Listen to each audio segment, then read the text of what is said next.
Un petit peu dans le temps si tu veux bien Aurélie, nous arrivons en 1763 à la fin de la guerre de 7 ans qui oppose notamment la France alliée à l'Autriche et la Grande-Bretagne alliée à la Prusse, auxquels se joignent de nombreux autres pays européens. Bref, on part sur une belle défaite française qui perd une grande partie de ses colonies en Amérique du Nord.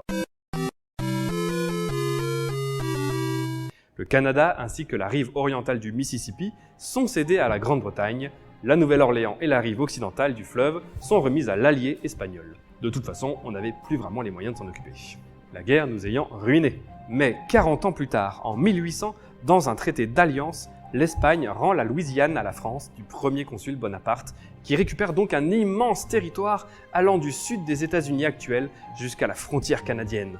La première République française avait pour projet de rétablir un empire colonial français en Amérique du Nord.